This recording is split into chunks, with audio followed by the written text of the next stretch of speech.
வணக்கம் நண்பர்களே, Indian பாலிடிக்ஸில் talk of the டவுனாக இருக்கக்கூடிய சில டாபிக்ஸை இந்த பதிவில் பார்க்க போகிறோம். முதல் டாபிக் என்ன பார்க்க போகிறோம் அப்படின்னா, இந்தியாவில் பல கட்டங்களாக எலெக்ஷன் வந்து நடக்குது. முதல் ஃபேஸ் எலெக்ஷன் ஏப்ரல் 19ஆம் தேதி ஸ்டார்ட் ஆகுது.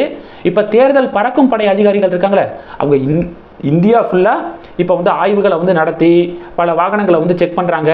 உரிய ஆவணங்கள் இன்றி கொண்டு வரப்பட்ட பணங்களை வந்து பறிமுதல் பண்ணுறாங்க அப்படிங்கிறத நம்ம பார்க்குறோம். இப்போ வரைக்கும் என்ன புள்ளி விவரம் கிடைச்சிருக்கு அப்படின்னா, இந்தியா ஃபுல்லாக பறக்கும் படையினர் நடத்திய சோதனையில் இது வரைக்கும் 4650 கோடி ரூபாய் பணம் இருக்குது பார்த்தீங்களா, பறிமுதல் செய்யப்பட்டிருக்கு. சில பொருள்களும் பறிமுதல் செய்யப்பட்டிருக்கு அப்படிங்கிறத பார்க்க முடியுது. எலெக்ஷன் கமிஷன் சொல்லியிருக்காங்க எவ்வளவு, 4650 கோடி ரூபாய் அளவுக்கு பறிமுதல் செய்யப்பட்டிருக்கு. இதில் வேடிக்கை என்ன அப்படின்னா, இன்னும் ஃபர்ஸ்ட் ஃபேஸ் எலெக்ஷனே வந்து ஸ்டார்ட் ஆகலை. அதுக்கு முன்னாவே 4650 கோடி ரூபாய் 2019 டோட்டலாக இந்தியா ஃபுல்லாக பறக்கும் படையினர் வந்து பறிமுதல் பண்ண பணம் எவ்வளோ தெரியுமா, 3475 கோடி ரூபாய். இப்போ ஃபர்ஸ்ட் ஃபேஸ் எலெக்ஷன் நடக்கிறதுக்கு முன்னாடியே 4650 கோடி ரூபாய் அப்படிங்கிற நம்பர்ஸை பார்க்கும்போது தலை சுத்துது. இது முதல் டாபிக். ரெண்டாவது டாபிக் என்ன பார்க்க போகிறோம் அப்படின்னா, தமிழ்நாட்டில் பிரச்சாரம் இருக்குது பார்த்தீங்களா, பிரச்சாரம் வந்து 17ஆம் தேதியோட வந்து முடியுது.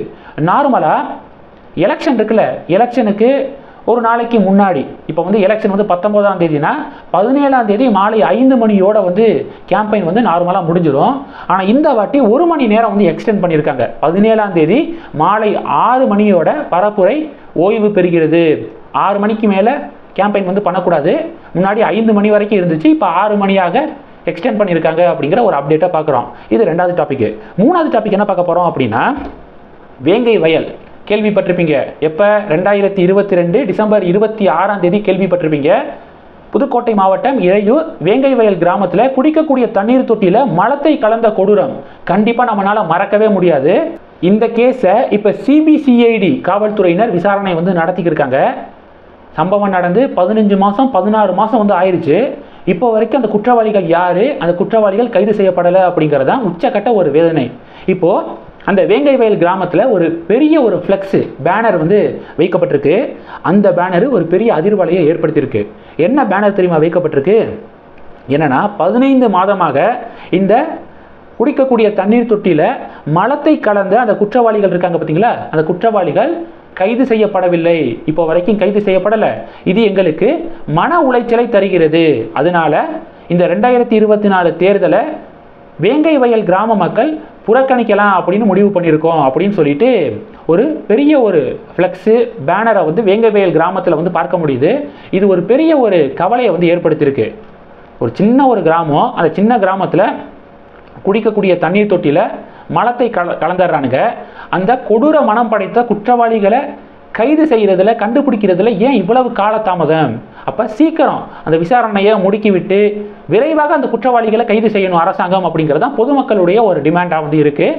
அடுத்த டாபிக் என்ன பார்க்க போகிறோம்னா, சமூக வலைதளத்தில் திமுக பாஜக இடையே பயங்கரமான ஒரு மோதலை நம்ம பார்க்க முடியுது. இந்த மோதலுக்கான காரணம் என்ன தெரியுமா, நியூஸ் 7 வந்து ஒரு நியூஸ் கார்டை வந்து ஷேர் பண்ணுறாங்க. என்ன ஷேர் பண்ணுறாங்கன்னா, அண்ணாமலை அவர்கள் பட்டியல் இனத்தை சேர்ந்த ஒருவரது வீட்டில் காலை உணவு சாப்பிட்ட கோவை தொகுதி பாஜக வேட்பாளர், பட்டியல் இனத்தை சேர்ந்த ஒருவரது வீட்டில் காலை உணவு சாப்பிட்ட கோவை தொகுதி பாஜக வேட்பாளர் அண்ணாமலை அவர்கள் அப்படின்னு சொல்லிட்டு நியூஸ் 7 வந்து ஒரு நியூஸ் கார்டை வந்து ஷேர் பண்ணியிருக்காங்க. இதை வந்து திமுகவுடைய ஐடி விங்கை சேர்ந்த ஒரு நபர், அவர் என்ன தெரியுமா பதிவு போட்டிருக்காரு, அடுத்த ஜென்மத்திலாவது மனுஷனா பிறங்கடா, ஜாதி கேட்டு தான் சாப்பிட போவியா, நாத்தம் பிடிச்ச அரசியலுக்கு இந்த தலித் வீட்டில் சாப்பாடு நாடகம் தான் கிடைச்சதா அப்படின்னு சொல்லிட்டு பதிவு போட்டிருக்காரு. ஒரு திமுகவுடைய ஆதரவாளர், திமுகவில் இருக்கக்கூடியவர், ஐடி விங்கில் இருக்கக்கூடியவர். உடனே பாஜக என்ன பதிலடி கொடுக்குறாங்க அப்படின்னா, 2022 நரிக்குறவர் இன அந்த குடியிருப்பு இருக்குது பார்த்தீங்களா, அந்த காலனி, அங்கே வந்து ஸ்டாலின் அவர்கள் போய் நரிக்குறவர் இன வீட்டில் வந்து அமர்ந்து உணவு சாப்பிட்ட ஸ்டாலின் அப்படின்னு சொல்லிட்டு அப்போ வந்து மீடியாக்கள் வந்து செய்தி வந்து போட்டாங்க. இதே உடன்பிறப்பு அப்போ என்ன பதிவு போட்டிருக்காருன்னா, இதை வந்து சுட்டி காட்டி நரிக்குறவர் குடியிருப்பில் வந்து டீ குடிச்சிருக்காரு பார்த்தீங்களா ஸ்டாலின் அவர்கள், இதை சுட்டி காட்டி இந்த யுகத்திற்கான தலைவர் அப்படின்னு சொல்லிட்டுலாம் பதிவு போட்டிருக்காரு. அப்போ அண்ணாமலை அவர்கள் பழங்குடியின சமூகம், பட்டியல் சமூகத்தை சேர்ந்தவர்களுடைய வீட்டில் உணவு சாப்பிட்டா அது வந்து அரசியல் அப்படின்னு சொல்லக்கூடிய திமுகவுடைய ஐடி விங்கு, ஸ்டாலின் அவர்கள் அதே மாதிரி பழங்குடியின பட்டியல் சமூகத்தை சேர்ந்த நரிக்குறவ சமூகத்தை சேர்ந்த ஸோ இவங்களுடைய வீடுகளில் போயிட்டு சாப்பிட்றாரு, டீ சாப்பிட்றாரு அப்படின்னா அதை வந்து பெருமையாக பேசுகிறாங்க, சூப்பர் ஒரு சமூக நீதி இதுதான் அப்படின்னு பேசுகிறாங்க. ஏன் வந்து இப்படி முரண்பாடு திமுகவுடைய நிலைப்பாட்டில் அப்படின்னு சொல்லிட்டு இப்போ பாஜக கேள்விகள் எழுப்புறாங்க.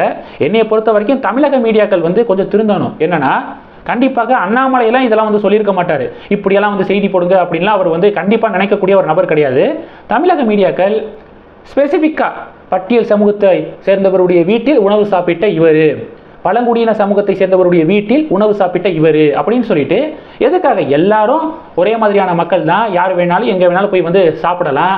ஸோ ஸ்பெசிஃபிக்காக அவங்கள வந்து குறிப்பிடும் போது தான் இங்கே வந்து ஏற்றத்தாழ்வுகள் உருவாகுது அப்படிங்கிறத நான் வந்து ஸ்ட்ராங்காக வந்து நம்புகிறேன். அதனால் தமிழக மீடியாக்கள் கொஞ்சம் திருந்தணும். கடைசி டாபிக் என்ன பார்க்க போகிறோன்னா, அண்ணாமலை அவர்கள் தந்தி டிவிக்கு ஒரு நேர்காணல் கொடுத்துருக்காரு. அந்த நேர்காணல் தாங்க மிகப்பெரிய ஒரு அதிர்வலையை ஏற்படுத்தியிருக்கு. அதில் என்ன சொல்லியிருக்காரு அப்படின்னா, ஓட்டுக்கு பணம் கொடுக்கறத நம்ம கேள்விப்பட்டிருப்போம். புதுசாக ஓட் டிரான்ஸ்ஃபர் அப்படிங்கிற ஒரு விஷயத்தை திமுக அதிமுக வந்து கையில் எடுத்திருக்காங்க அப்படின்னு அண்ணாமலை சொல்லியிருக்காரு. தமிழகத்தில் எங்கெல்லாம் பாஜகவுக்கு வெற்றி வாய்ப்பு இருக்கோ, கோயம்புத்தூர், திருநெல்வேலி, இது மாதிரியான பல தொகுதிகள் இருக்குது பார்த்தீங்களா, எங்கெல்லாம் பிஜேபிக்கு வெற்றி வாய்ப்பு இருக்கோ திமுக அதிமுக ஓட் டிரான்ஸ்ஃபரில் வந்து களமிறங்குறாங்க.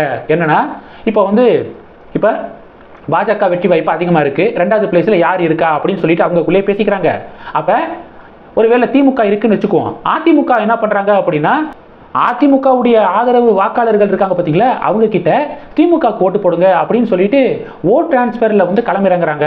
ஒன்று திமுக வரணும், அதிமுக வரணும், பாஜக வரக்கூடாது அப்படிங்கிறதுக்காக இப்படிப்பட்ட யுக்தியை வந்து அவங்க வந்து கையாளுறாங்க அப்படின்னு சொல்லிட்டு அண்ணாமலை அவர்கள் சொல்லியிருக்காரு. ஓகே, இதனால தான் பாஜக வந்து இவங்க 2 பேரும் பங்காளி கட்சிகள் அப்படின்னு சொல்லிட்டு அண்ணாமலை தொடர்ந்து சொல்வதற்கான காரணம் இதுதான் அப்படின்னு பாஜகவினர் அந்த வீடியோவை ஷேர் பண்ணி இப்போ வந்து திராவிட கட்சிகளை கடுமையாக விமர்சனம் வந்து பண்றாங்க. இந்த டாபிக்ஸ் எல்லாம் குறித்து உங்களுடைய பார்வைகளை மறக்காம கமெண்ட் பண்ணுங்க. இந்த வீடியோ பிடிச்சிருந்துச்சுன்னா லைக் பண்ணுங்க, ஷேர் பண்ணுங்க, மறக்காம நம்ம சேனலை சப்ஸ்கிரைப் பண்ணுங்க. மேலும் நம்ம சேனலுக்கு சப்போர்ட் பண்ணணும் அப்படின்னு ஆசைப்பட்டீங்கன்னா, நான் பேசக்கூடிய வீடியோக்கு கீழே நன்றி அப்படிங்கிற ஆப்ஷன் இருக்கு, அதை கிளிக் பண்ணி உங்களால் முடிந்த தொகையை சேனல் வளர்ச்சிக்காக கொடுத்து உதவி செய்யலாம். இல்லை ஜாயின் பட்டனை கிளிக் பண்ணி நம்ம சேனலுக்கு மெம்பராக வந்து ஆகலாம். நன்றி. ஜெய் ஹிந்த்.